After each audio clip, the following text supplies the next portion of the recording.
Muy buenas, soy Marcos Vázquez y estás escuchando una nueva entrevista aquí en Radio Fitness Revolucionario. Hoy tengo como invitado a Antonio Valenzuela, que ya estuvo aquí hace un tiempo hablando sobre mitocondrias y hoy regresa para explicarnos la importancia del nervio vago y cómo estimularlo para mejorar la salud. Empezamos hablando de estrés, de conceptos como homeostasis y alostasis y cómo se regula nuestro sistema nervioso autónomo. Describimos ya después qué es realmente el nervio vago y qué grandes funciones tiene. Hablamos también de la acetilcolina, que Antonio llama la molécula del flow. Veremos la importancia que tiene para el cerebro y en qué alimentos podemos encontrarla. A continuación profundizamos en métricas, indicadores sencillos que nos ayudan a entender la calidad del tono vagal, como la variabilidad de la frecuencia cardíaca, pero veremos que es además un buen predictor de salud cardiovascular. Y para terminar, cubrimos varias técnicas que pueden ayudarnos a mejorar esta función vagal, a lidiar con el estrés y a mejorar nuestra salud en general. La charla anterior con Antonio hace año y medio ya gustó mucho y estoy seguro de que esta también os dará muchas lecciones valiosas. Antes de pasar a la entrevista, un mensaje importante y es que en enero vuelve el desafío Momentum, donde os estaremos guiando a lo largo de 6 semanas para que logréis mejorar vuestros hábitos en este nuevo año. Sabemos que enero es el mes en el que todo el mundo empieza y también en el que casi todo el mundo abandona, no por falta de ganas, sino por falta de claridad y por falta de acompañamiento. Y por eso en Momentum tendréis planes claros, tanto de nutrición como de entrenamiento y también estrategias mentales para mantenerse enfocado durante los próximos meses. Y si bien el acceso es por todo un año, durante las primeras 6 semanas del 2026, empezando la semana después de Reyes, habrá mucho más acompañamiento porque si lográis establecer unos hábitos de partida, será mucho más fácil que logréis vuestros objetivos de pérdida de grasa, ganancia muscular o mejora de la salud en general. En resumen, si queréis empezar 2026 con estructura, con claridad y con acompañamiento, echad un vistazo al programa Momentum. Tenéis toda la información en fitnessrevolucionario.com/momentum. Pondré también el enlace en las notas del episodio y el precio actual se mantiene hasta el 31 de diciembre. Después sube, así que si os interesa, aprovechad ahora. Y sin más, damos la bienvenida a Antonio Valenzuela. Bienvenido al podcast, Antonio. ¿Cómo estás? Pues muy contento, Marcos. Muy contento, muy honrado de estar aquí y, no te voy a engañar, más tranquilo que la primera vez. No sé si es porque tengo el vago más estimulado o porque ya nos conocemos, pero más tranquilo. Ambas cosas, seguramente, ¿no? Nos conocemos hace ya tiempo. Me contabas ahora que estuviste, en tus aventuras por Chile, donde yo viví 7 años y le tengo mucho cariño y hay muchas cosas que visitar por allí. Pues nada, un placer charlar contigo de nuevo. La última vez hablamos sobre mitocondrias y hoy cambiamos de tema. Vamos a hablar del nervio vago a partir de tu último libro, Estimula tu nervio vago. Pero bueno, saldrán más temas por el camino y de hecho empiezas el libro hablando del estrés y casi todo el mundo estará familiarizado con su definición, pero me gustaría profundizar en este estrés desde la visión de la homeostasis y la alostasis que introduces ahí al principio. ¿A qué se refieren estos conceptos? Sí, pues bueno, al final la homeostasis es ya esa máxima no aristotélica de que todo, incluso el funcionamiento de nuestro cuerpo tiende a el término medio, ya sea bioquímico, fisiológico, también emocional, pero verdaderamente eso, aunque a grandes rasgos en nuestro organismo se mantiene, ¿no? Tendemos a tener una tensión arterial, pues en torno a 12,8, una glucosa sanguínea en torno a 80, 90, ¿no? Y con eso, con todos los parámetros más o menos vitales, ¿no? Unas pulsaciones más o menos estables, pero verdaderamente eso es una quimera porque oscila muy mucho. Yo siempre suelo decir, ¿no?, que esa homeostasis es imaginarnos a una persona que está montada en un Bosu, ¿no?, y que está haciendo muchos microajustes constantemente, y esos microajustes de los que quien se encarga de ellos, en parte, es el sistema nervioso autónomo, el simpático, digamos, metiendo tensión, podríamos decir, al sistema, y el parasimpático aflojando para mantener ese equilibrio. Pero como bien has dicho, hay otro término que a mí me gusta mucho, que es el de alostasis, ¿no? Que la alostasis sería todos esos ajustes, ¿no? En la estabilidad a través del cambio, ¿no? Son todos esos ajustes que hace nuestro cuerpo para mantenerse, para, digamos, en esa, digamos, homeostasis, acercarse todo lo máximo posible, porque al final la homeostasis tiene que ser muy dinámica, porque lo fisiológico para nuestro cuerpo es que nos pongamos a 200 pulsaciones, se nos dispare la glucosa en sangre, se nos acelere el corazón, si estamos corriendo un sprint, ¿no? Por supuesto, el problema es que eso nos pase si estamos tumbados, ¿no? Entonces, al final, ese ajuste en función del momento de la necesidad, es todo lo que se conoce como alostasis. Y toda, digamos, amenaza a la homeostasis de nuestro cuerpo, todo reto a ese equilibrio bioquímico, fisiológico, emocional que supone un ajuste alostático, lo podríamos definir como estrés. Ujú. Hablas también en el libro del hipotálamo. ¿Qué papel o cuál sería su relación con este sistema nervioso autónomo? Sí, pues al final el hipotálamo es un núcleo, bueno, es una área cerebral que tiene, no me acuerdo ahora si son 14 núcleos y pesa poco más de 4 gramos, pero tiene una importancia tremenda porque ahí se asienta toda nuestra neuroendocrinología, ¿no? Es, digamos, es el eje del organismo en el cual se encarga de traducir toda esa información que tiene, tanto interna, pues, de variable de presión arterial, de glucosa, de cómo estamos a nivel inflamatorio, tanto como externa, temperatura, si es noche día, eh, percepción de amenaza, y todo eso lo coge, digamos, lo formatea y con él genera una respuesta, no inicia una respuesta, es decir, se comunica con otras áreas para orquestar una respuesta. Muchas de ellas vienen comandadas por ese sistema nervioso autónomo también, pero también a nivel hormonal, ¿no? Sabemos que el hipotálamo es el eje donde se asientan nuestros sistemas hormonales, todos, bueno, testosterona, estrógenos, hormona tiroidea, hormonas del estrés, etcétera. Entonces, es muy, muy, muy importante, y el problemita que tenemos hoy día es que nuestro hipotálamo, como yo digo siempre, es un chico de extremos, ¿no? Le gustan los contrastes, le gusta la noche y el día, noche oscura, días luminosos. Le gusta pasar hambre y comer hasta saciarse. Le gusta moverse en alta intensidad y después descansar. Eso mantiene a ese termómetro, podríamos decir, de nuestro cuerpo, a ese termostato, mejor dicho, que mide las variaciones, lo mantiene muy afinado. Pero el problema es que la vida moderna, tan plana, ¿no? Esas noches medio iluminadas y esos días medio oscuros, ¿no? Ese comer 5 veces al día, poquita cantidad, beber un buchito de agua cada X tiempo, movernos en una intensidad que no toca, todo eso lo desajusta, y cuando lo desajusta podemos tener cosas tan interesantes o tan jodidillas, depende de cómo lo veamos, de cuando tenemos sed, sentir hambre, ¿no? Hay, por ejemplo, mucha gente que la ves que está picoteando en 3 horas, y si se para a escucharse a sí misma podría decir: "Jolín, no tengo hambre, lo que tengo es sed". Sí, nos desconectamos de nuestras señales, ¿no? Y bueno, todo esto está directamente relacionado con el protagonista de hoy, que es el nervio vago, como decía al principio. Así que vamos ya a definirlo. Explícanos, por favor, qué es, qué recorrido anatómico hace y qué funciones principales destacarías. Vale, bien, aquí yo no quiero, aunque yo sé que tus oyentes son premium todos y tienen ya un nivel muy alto, pero tampoco quiero ahora aburrirles con una clase de teoría, pero que simplemente tienen que saber que el nervio vago nace en una zona del encéfalo que se llama el bulbo raquídeo, que está por la zona de detrás, la zona occipital, y por ahí va a salir uno por la izquierda y otro por la derecha, porque tenemos dos, ahí en la zona de la nuca, una zona que se llama el agujero yugular. Y eso tiene una tremenda importancia también, porque cuando se nos tensa esa musculatura de la nuca, la función del vago también se puede ver alterada.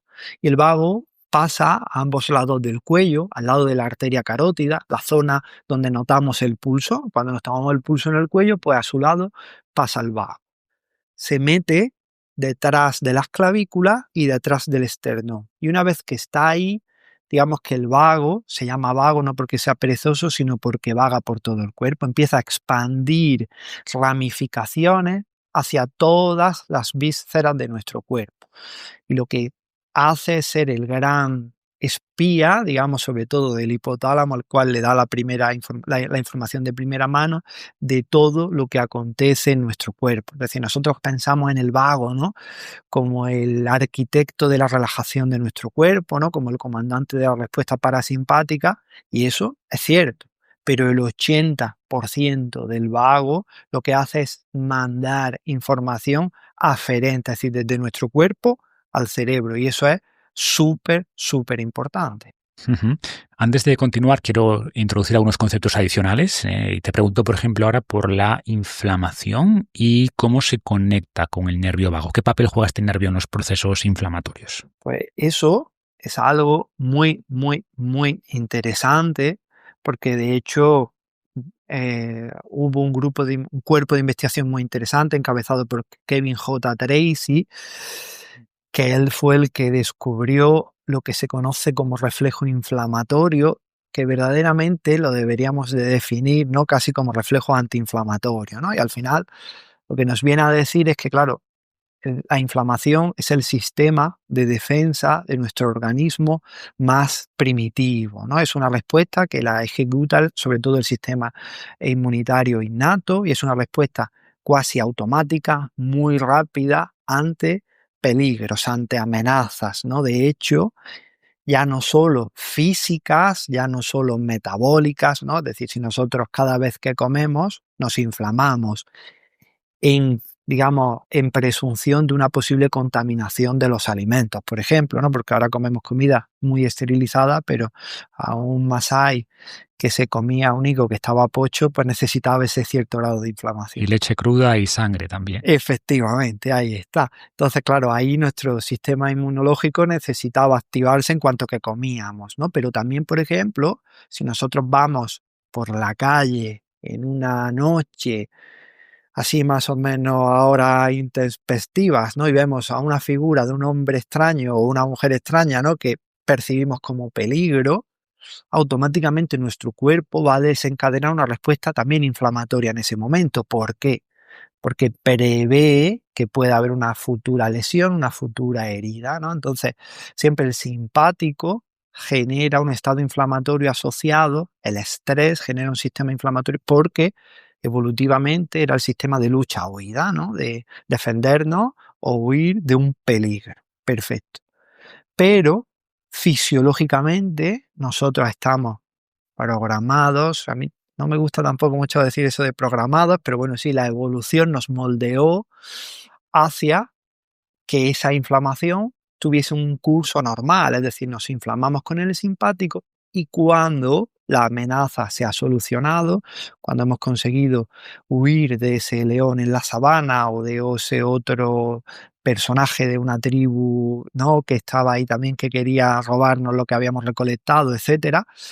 Cuando volvíamos a la calma, cuando el parasimpático tomaba el mando y el vago se estimulaba, el vago producía una serie de moléculas, sobre todo una sustancia que se llama acetilcolina, que actuaba sobre esas células del sistema inmunitario innato que nos inflamaban, sobre los macrófagos, ¿no? Entonces, sabemos que el nervio vago tiene la capacidad de apagar al sistema inmunitario y eso hoy día, por ejemplo, tiene una utilidad práctica muy evidente en los sistemas de estimulación del nervio vago que se utiliza a nivel de uso médico, que se hace una pequeña excisión ahí al lado de la carótida, donde decíamos en el cuello, y se implanta un pequeño chip que emite un pulso de corriente. Ese pulso de corriente lo que hace es que estimula al vago de forma continuada para que libere acetilcolina de forma continuada. Y eso pues se ha visto que tiene una evidencia científica, una mejoría tampoco brutal, pero sí estadísticamente a tener en cuenta en patologías de inflamación crónica como colitis ulcerosa, Crohn, incluso esclerosis múltiple, artritis reumatoide.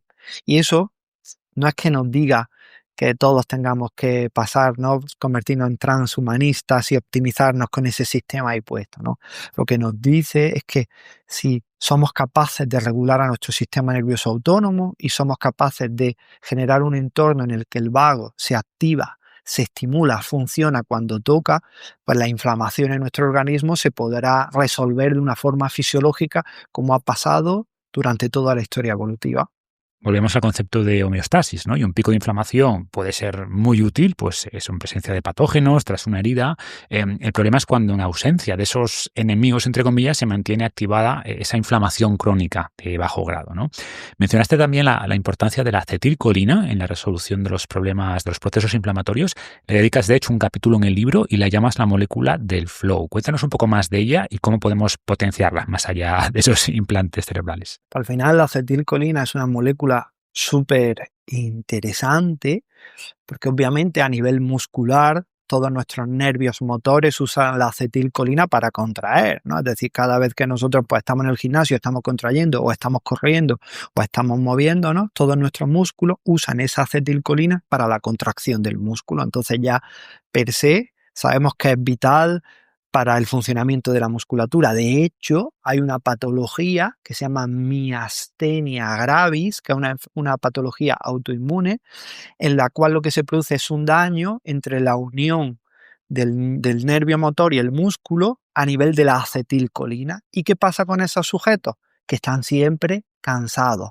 De hecho, tienen un cansancio tan relevante que incluso les cuesta abrir los ojos, ¿no? Entonces ya eso nos da la importancia que tiene tener unos niveles adecuados de acetilcolina en nuestro cuerpo. Pero a nivel del nervio vago es la molécula que el vago utiliza a nivel sistémico, es decir, en nuestro cuerpo, para hacer su magia, como yo digo, ¿no? Para bajar las pulsaciones del corazón, calmar la respiración, relajar la musculatura, bajar la inflamación. Por eso tiene todavía más importancia, ¿no?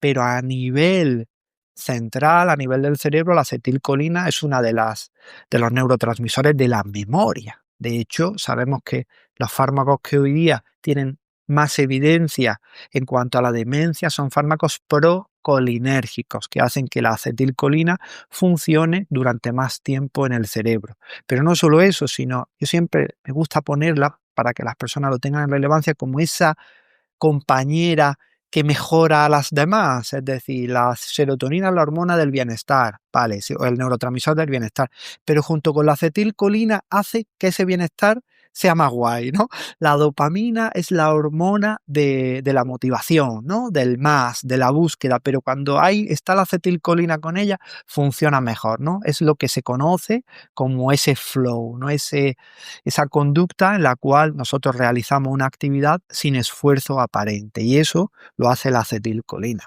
Ujú. ¿Y cómo la elevamos en nuestro organismo? Pues por supuesto que todas las técnicas de estimulación del vago van a hacer que la acetilcolina se eleve, que el sueño reparador va a hacer que se eleve, que el ejercicio físico, etcétera. Muchas cosas, digamos, la concordancia entre la luz del día y la oscuridad de la noche, pero hay algo que es impepinable, ¿no? Y es decir, que la acetilcolina necesita de sus precursores.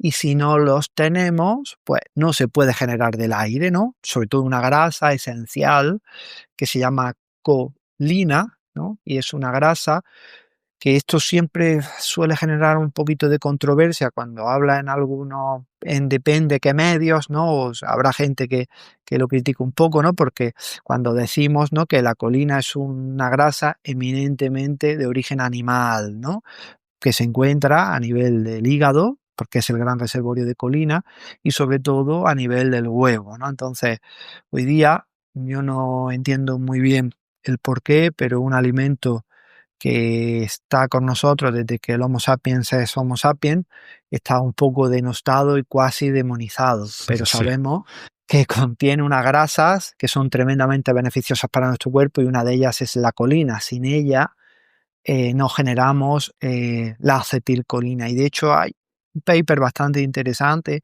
de hace unos años del Reino Unido en el cual hablan que si estamos ante una epidemia de deficiencia de colina, ¿no? Porque la ingesta diaria de colina es muy bajita, porque tendemos a comer pocas vísceras y pocos huevos, ¿no? Entonces, de nada nos sirven ponernos a dar golpecitos en el pecho o ponernos a respirar de una forma con exhalación prolongada si no ingerimos colina.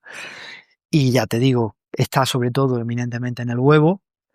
Es cierto que, por ejemplo, que alimentos como a ver si te lo digo ahora, perdona, la lecitina de soja en personas que son veganas, pues, o vegetarianas o que no quieren comer huevos, pues sí sería, digamos, el sustitutivo en cuanto a la cantidad de colina, pero la colina en los cereales es bajísima, en la fruta también.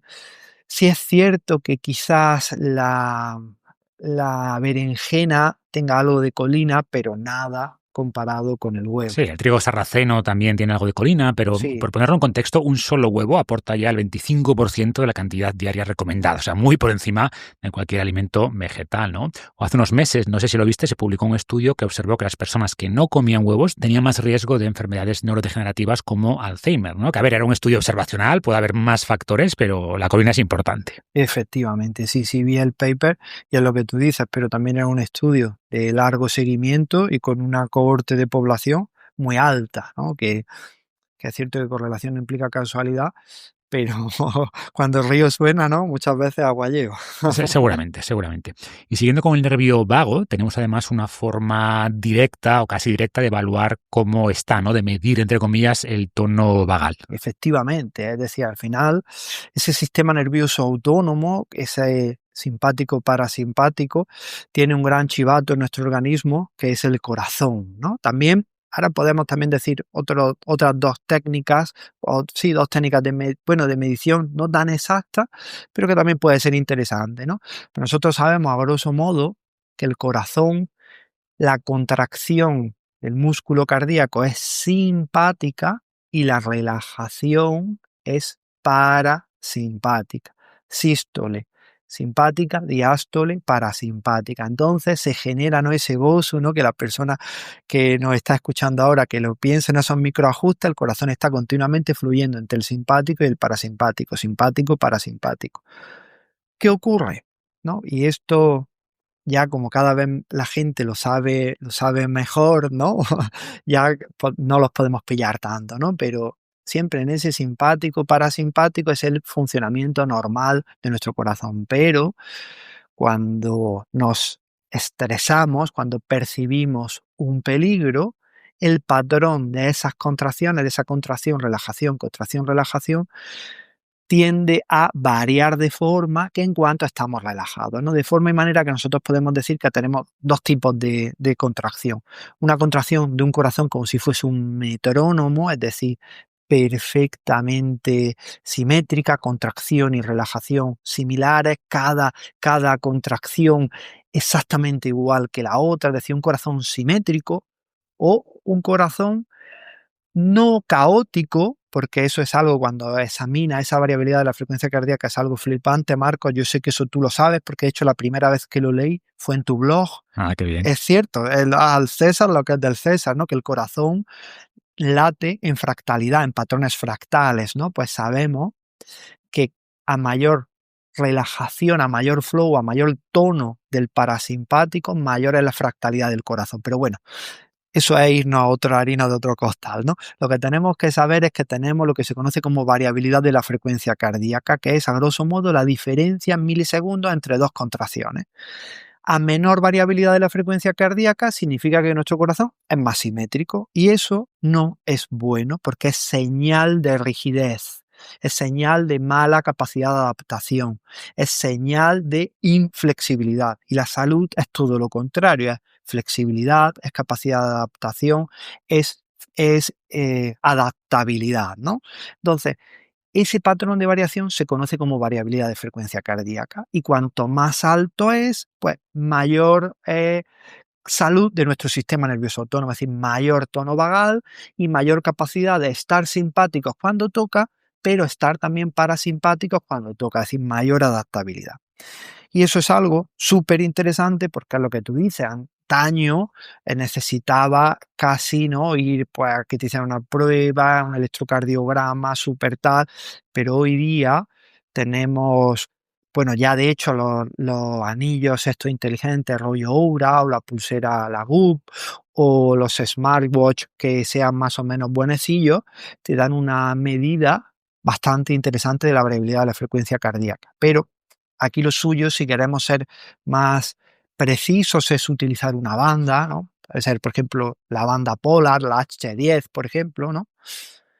Y usar alguna app que son gratuitas, ¿no? Está Elite HRV o HRV Training. A mí me gusta también mucho una que se llama Cubios, con K de kilo, y ahí pues, la persona puede ver su variabilidad de la frecuencia cardíaca, ¿no? Y es algo muy interesante porque puedes tomar una medida puntual en un momento para ver cómo está en ese momento de simpático o parasimpático, pero si te tomas varias mediciones en el mismo momento del día, normalmente al despertar, pues puedes hacer tu curva y saber cuál es, digamos, tu normalidad. ¿Y eso para qué te sirve?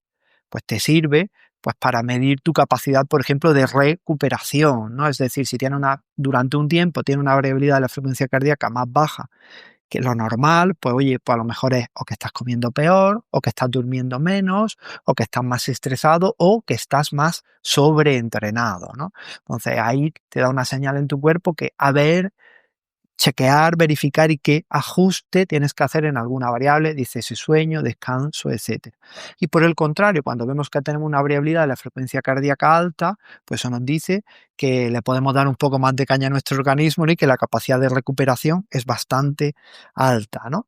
Pero lo que te quería decir aquí, Marcos, que yo sé que de hecho también uno de los test te lo escuché también a ti, que también hay otros test que son bastante fiables y son, digamos, sinérgicos con respecto a la variabilidad de la frecuencia cardíaca para medir nuestro tono vagal, ¿no? Y uno de ellos sería la recuperación de la frecuencia cardíaca, ¿no? No sé, yo sé que ese te gusta a ti también.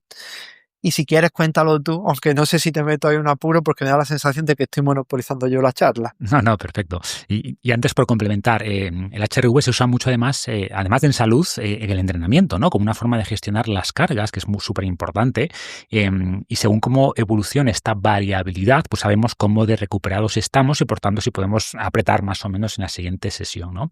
Y la otra variable interesante, como dices, es la recuperación de la frecuencia cardíaca, que se refiere a cómo de rápido recupera el corazón la calma después de someterlo a un estrés, ¿no? Después de un esfuerzo físico intenso. O sea, si ponemos el corazón a 170 pulsaciones y nos detenemos, pues ¿cuánto tardamos en bajar a nuestras pulsaciones normales? O se evalúa normalmente cuántas pulsaciones bajamos en 1 minuto o en 2 minutos y ahí estamos, entre comillas, evaluando la capacidad de frenado del corazón, ¿no? Cómo de rápido pasa de simpático a parasimpático y se ha visto que también es una variable relevante de salud. Y en cualquier caso, por hablar un poco de todo, en el caso de aplicarlo a la gestión de las cargas del entrenamiento, yo recomiendo no usar únicamente estas variables objetivas, sino combinarlo también con cómo me siento, que es mucho más subjetivo, obviamente, pero los estudios nos dicen que es una medida útil también y propongo eso, combinar las métricas objetivas con esta más subjetiva y en función de eso pues ir ajustando las cargas de entrenamiento. Y ya otro último comentario, por aclarar, decías antes que la variabilidad de la frecuencia cardíaca baja es malo, pero entendiendo que lo tomamos en reposo. O sea, si lo medimos mientras haces ejercicio o justo después de terminar el ejercicio, es normal y saludable que baje mucho, porque tu corazón se pone en modo militar, por así decirlo, muy síncrono, pero si la mides en reposo a primera hora del día y está baja, ahí sería la señal de alarma, ¿no? Efectivamente, totalmente cierto, como no puede ser de otra manera.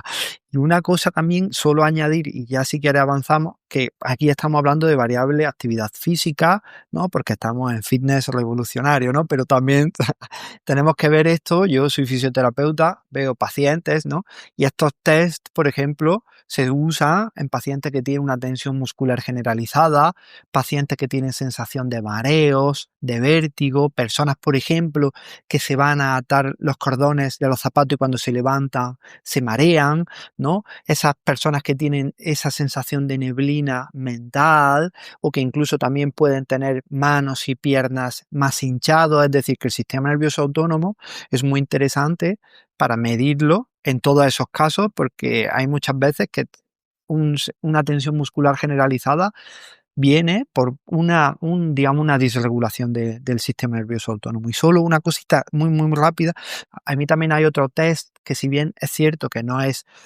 puro del sistema nervioso autónomo, pero también el sistema nervioso autónomo se encarga de medir la presión, bueno, sí, se encarga de responder ante las variaciones de CO2 a nivel arterial, ¿no?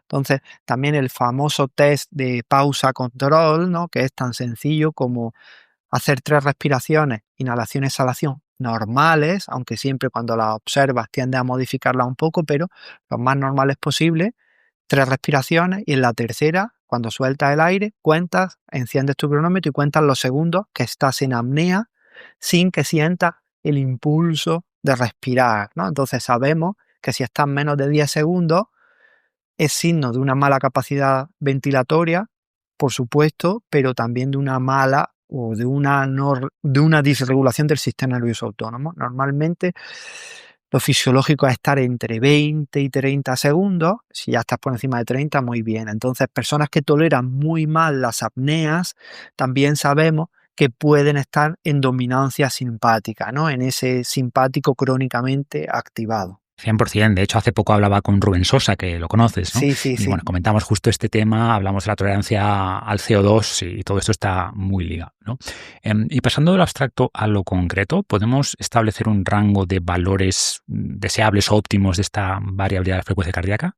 Pues sí, aquí es cierto que oscila mucho en función de tu edad y de tu nivel de actividad física, y también depende de qué parámetro midas, ¿no? Porque puedes estar midiendo muchos parámetros, pero normalmente lo que miden las APPs sería entre 30 y 100 milisegundos, ¿no? Y sabemos que cuanto más alto, pues mayor variabilidad, cuanto más bajo, menor variabilidad. Y obviamente cuanto más joven y no más entrenado que también, sino más salud cardiometabólica, pues sueles tener más variabilidad de la frecuencia cardíaca, pero iríamos eso entre los 30 y los 100 milisegundos. Sí, también es cierto que solemos tener líneas bases distintas y por eso yo digo a la gente que tampoco se compare demasiado. Está ese rango normal, como explicas, pero lo importante es ver cómo evolucionas en el tiempo y, como comentabas también, suele reducirse o empeorar con la edad la variabilidad y, por tanto, si somos capaces de mantener nuestra línea base a pesar de que cumplamos años, pues es buena señal de que mantenemos un buen tono vagal, ¿no? Efectivamente, además, como bien dices, porque la variabilidad de la frecuencia cardíaca se está utilizando como predictor de longevidad y de envejecimiento saludable. Entonces, que no es baladí, que sabemos que personas que tienen mayor variabilidad de frecuencia cardíaca se relaciona fuertemente con mejor salud cardiovascular, con mejor salud psicoemocional, es decir, que es un marcador ya no de salud en general y es uno de los más importantes. Sí, sí. De hecho, mi primer artículo sobre el tema hace muchos años ya, pues explicaba cómo es un marcador muy usado en cardiología porque es bastante predictivo, ¿no? Y conectando con el punto inicial sobre el estrés, pues los dos hablamos mucho de esta idea de hormesis que se refiere a que exponernos a ciertos estresores como el ejercicio, el ayuno, el frío, etcétera, pues nos puede fortalecer, pero si nos pasamos nos puede dañar, ¿no? Y la dosis óptima para cada uno va a depender de su función vagal, como que nos ayuda a calibrar cuánto estrés podemos tolerar en cada momento.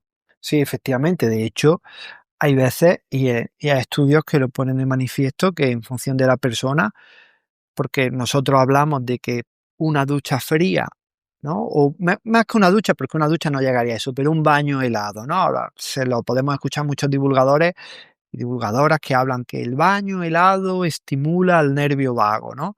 Ojo, que cuando vemos los estudios es cierto que meterte en un baño con cubitos estimula al vago, pero hay sujetos que es 12 horas después de la inmersión en el frío, es decir, porque claro, cuando tú estimulas al vago, estimulas, te metes en un baño de agua helada, lo que metes es un shock simpático brutal.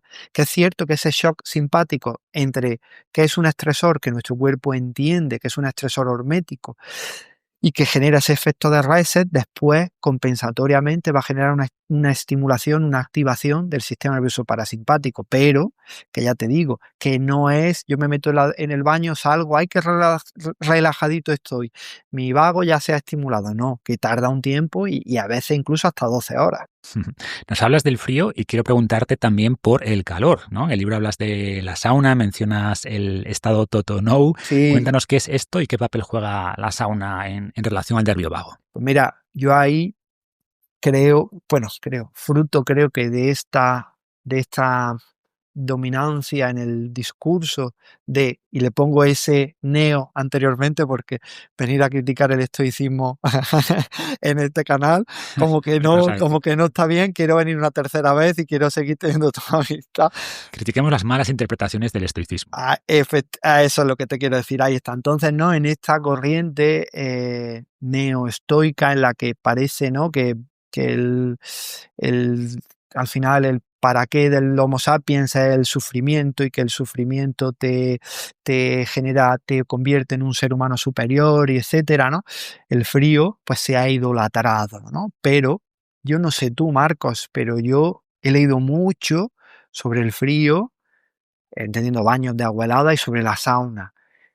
Y obviamente a nivel de operabilidad es más compleja la sauna, pero la cantidad de dianas moleculares que mueve una sesión de sauna, esa cantidad de citoquinas, de metabolómica en nuestro organismo, de compensación del sistema cardiorrespiratorio, de estimulación del vago mucho más rápido que el frío, es brutal, es increíble. Y si me tengo que quedar con un estímulo hormético de los dos, si tuviese que decidir, me quedaría con la sauna. Sí es cierto que también ninguna población ancestral que ha usado la sauna entiende la sauna sin el frío posterior o sin el frío entre medio, ¿no? Entonces, a mí la cultura japonesa me gusta por muchas cosas, pero por una de ellas es porque tienden a ponerle nombre específico a sensaciones, a momentos, a situaciones, ¿no? Y ellos hablan del totonú como esa sensación de felicidad intensa que sientes después de haber alternado una sauna muy calentita y un baño helado. Entonces, sauna frío, después descansa y en ese momento en nuestro cuerpo nos invade una felicidad que los japoneses llaman como totonú y que unos neurocientíficos japoneses lo midieron en su laboratorio y se dieron cuenta que lo que se generaba era un cambio en la dinámica, en la comunicación entre las neuronas, de esos pulsos en los cuales normalmente opera nuestro cerebro en el día a día, que son pulsos beta, pulsos rápidos, a unos pulsos más lentos, más calmados y más profundos, que son los alfa y sobre todo los teta, ¿no? Podríamos decir que cuando el vago está estimulado poderosamente, nuestro cerebro vibra en teta, ¿no? Pues eso se generaba con la alternancia entre el frío y el calor. Lo puedes hacer sauna, pero yo también suelo decir que una vez que estuve en Andorra el invierno pasado, tenía una serie de historias y estaba nerviosete, no te voy a decir que no. Y por la noche, cuando llegué al hotel, claro, el agua en Andorra, la ducha en Andorra, sí, en invierno sí sale fría, ¿no? Entonces me di una ducha muy calentita y después un baño muy calentito, me levanté, ducha muy caliente, baño caliente, perdón, ducha fría, baño caliente, ducha fría, baño caliente. Y te puedo asegurar que mi sistema nervioso se reguló. Además, yo siempre suelo llevar la banda polar, soy muy friki de eso, vi cómo la variabilidad subía y experimenté el estado totonú en primera persona. Sí, más allá de los beneficios fisiológicos, logramos ese estado de calma y relajación, ¿no? Y sobre frío y calor, coincido en que, si hablamos de evidencia científica, la sauna tiene muchos más estudios. Sabemos además que el frío no se lleva demasiado bien con el entrenamiento, sobre todo el de fuerza, ¿no? Si aplicamos frío justo después, mientras que el calor puede incluso potenciar las adaptaciones al entrenamiento, que es súper interesante. Pero también es verdad que muchos estudios sobre los beneficios de la sauna, que se hacen sobre todo en países nórdicos y que observan esos beneficios, pues en realidad la mayoría de veces evalúan a personas que hacen contraste, calor y frío, ¿no? Y no es fácil separar una cosa de la otra en ese tipo de estudios, pero bueno, en general coincido en que si solo puedes hacer una cosa, mejor la sauna. Y sobre el frío, pues tampoco necesitas estas bañeras de hielo, o sea, puedes usar la ducha fría, llevar un poco menos de ropa en invierno. Y ojo, hablamos de estrés puntual, ¿no? Esto no se trata de pasar frío todo el día, sino de darle al cuerpo esa dosis de estrés térmico que evite que se atrofie nuestra potente maquinaria de termorregulación. Buscamos ese punto óptimo de incomodidad.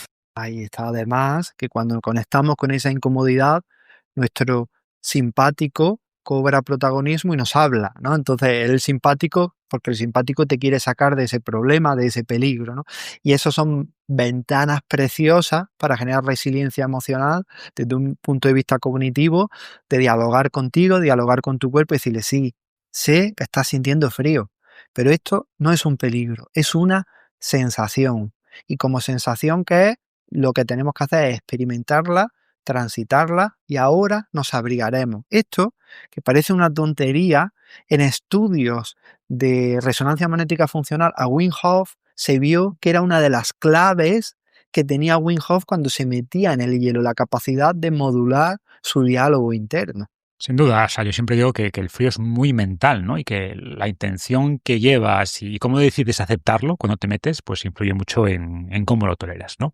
Pero bueno, cambiamos un poco de tema. Quiero explorar también este concepto del eje intestino-cerebro, ¿no? Que se refiere a que estos dos órganos están muy conectados por distintas vías, pero la vía más directa y la más rápida es el nervio vago, ¿no? Cuéntanos qué destacas de esta relación cerebro-intestino y el papel que juega aquí el nervio vago. Sí, al final, efectivamente, cuando hablamos de nervio vago, muchas veces tendemos a pensar ahora quizás menos porque se ha popularizado más su capacidad parasimpática, pero era el nexo de unión entre nuestro intestino y nuestro cerebro. Y es un eje bidireccional muy interesante, de forma y manera que lo que ocurre en nuestro cerebro impacta en nuestro intestino, ¿no? Aquí un amigo que tenemos en común, Miguel Toribio Mateas, Sí. siempre suele decir que el eje intestino-cerebro no es que sea más importante que el cerebro-intestino, sino que es más investigable la medición de lo que impacta nuestro intestino a nivel del cerebro porque es muy difícil psicoanalizar a una ratita, ¿no? Entonces, claro, saber cómo una ratita las emociones le alteran la función intestinal es difícil, ¿no? Pero sabemos que, por ejemplo, el estrés, el nerviosismo, la depresión se asocia con enfermedad de Crohn, por ejemplo, y sabemos que a mayor rango de depresión, más Crohn, y más Crohn también aumenta el riesgo de depresión, ¿no? Ese sistema que se retroalimenta. Pero al final, lo que ocurre en nuestro intestino impacta de forma radical en nuestro cerebro, de forma y manera que si tenemos un intestino inflamado, toda esa actividad inmunitaria en nuestro tracto gastrointestinal, fruto de una alteración de la composición de la microbiota, no de una disbiosis, pero también, ¿no?, de un patrón de alimentación no humano, ¿no?, y de comidas proinflamatorias, de snacks ultraprocesados, cargados de aditivos, de grasas de mala calidad, etcétera. Todo eso impacta en nuestro intestino.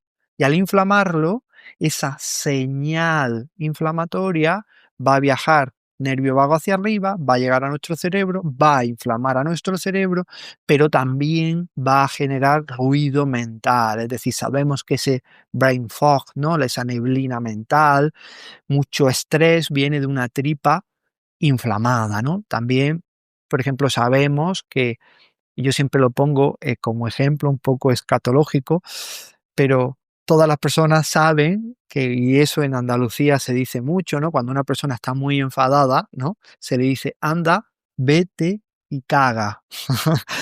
¿Por qué? Porque al final, si tenemos caca en nuestro intestino grueso, eso es una señal que va a viajar nervio vago hacia arriba, le va a decir va a decirle al cerebro, oye, que aquí hay una toxicidad, y el cerebro responde con conducta.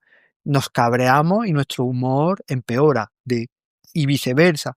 Todo el mundo sabe, ¿no?, que cuando después de ir al baño, voy a ser muy escatológico, pero la gente lo tiene que entender así, lo a gustito que nos encontramos, ¿no? Esa descarga de serotonina que se produce a nivel intestinal por el acto de defecar, ojo, no va a viajar al cerebro. La serotonina que produce el intestino no viaja al cerebro, pero sí va a activar al nervio vago, y el nervio vago va a dar la señal de bienestar a nivel intestinal. Pues eso es súper interesante porque hoy día sabemos que el consumo de alimentos fermentados, ¿no? De hecho, Miguel, vuelvo a hablar de él otra vez, ha publicado un paper de intervención ahora hace no mucho, en el cual cogían a niños y niñas con TDAH, con trastorno déficit de atención, y en esa dieta había dos grupos control, uno que era variación de la dieta y otro variación de la dieta junto con kéfir, y la adición de kéfir de calidad mejoraba la puntuación del TDA. Con eso no quiero decir, obviamente, que el kéfir sea la solución, pero que sabemos que los alimentos fermentados que aportan sustancias activadas por esa microbiota, por esas bacterias que están ahí, y aportan también bacterias vivas, generan mensajes de paz a nivel cerebral. Sabemos que alimentos como por ejemplo el té verde se relaciona fuertemente con un aumento de la variabilidad de la frecuencia cardíaca, es decir, que lo que nosotros ponemos en nuestra boca y llega a nuestra tripa impacta de manera directa en lo que ocurre en nuestro cerebro.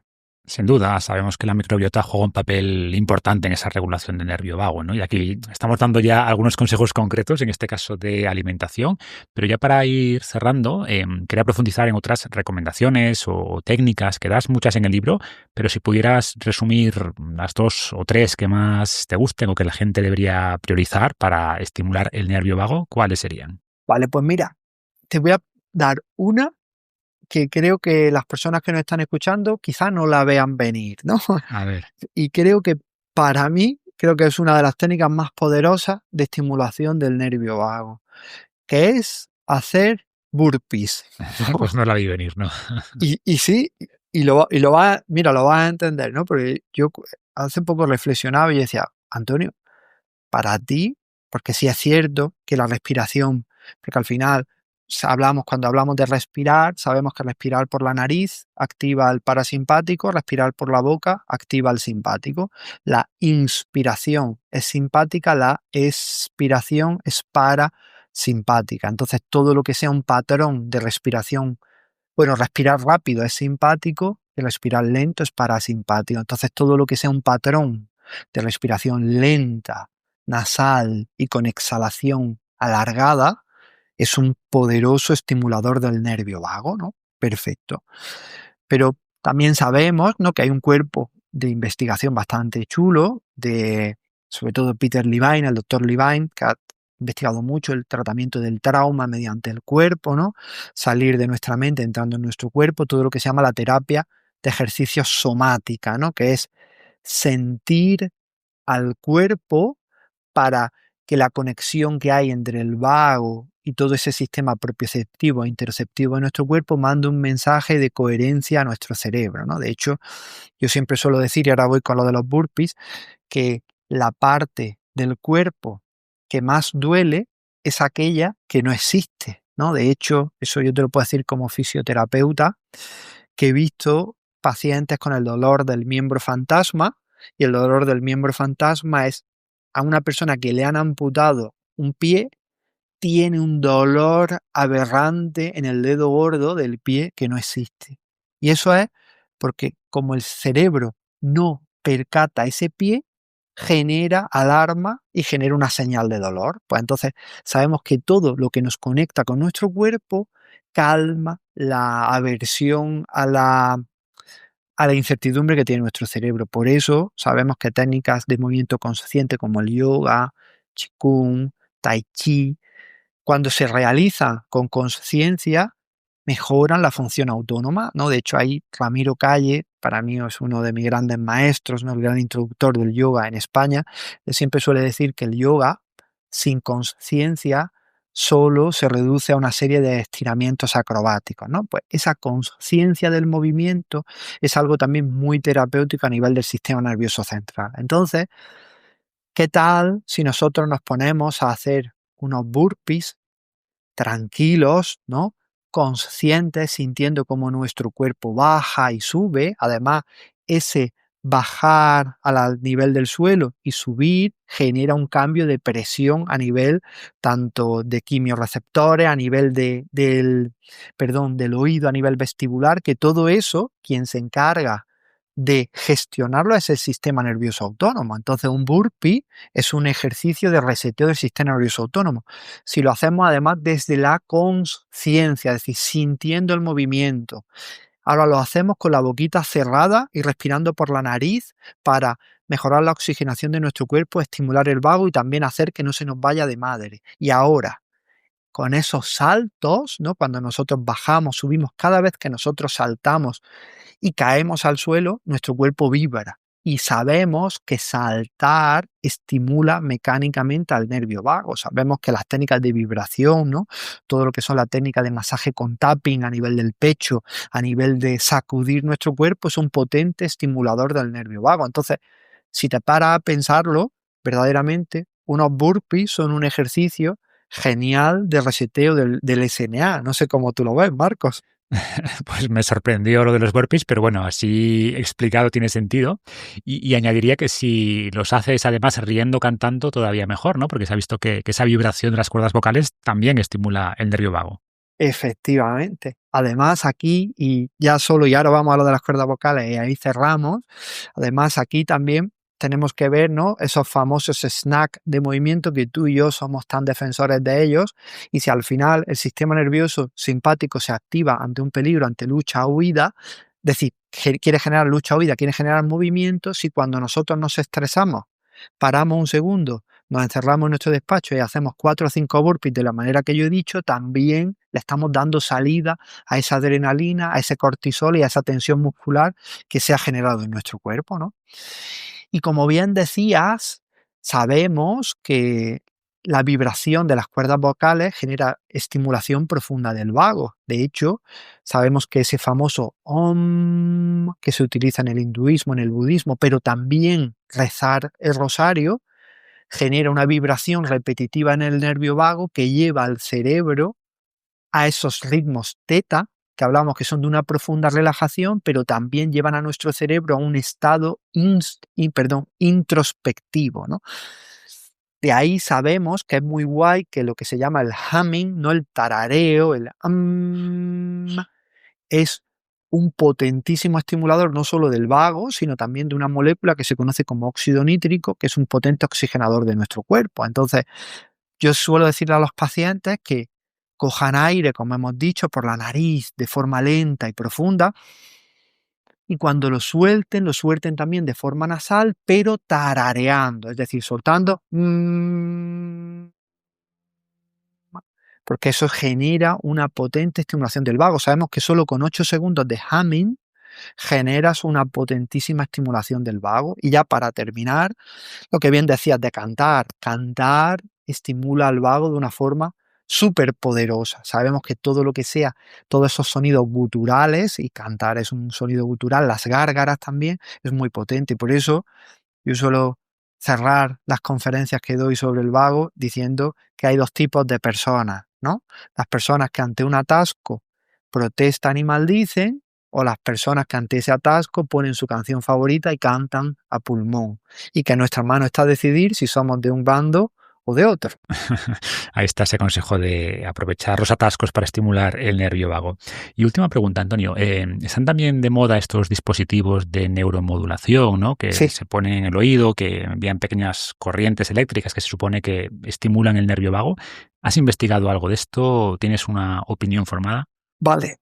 Sí, buena pregunta. Esto podríamos decir que eso sería, si pusiéramos una pirámide alimentaria, ¿no? Pues esto sería la puntita de la pirámide, ¿no? Tienen su eficacia, tienen su evidencia.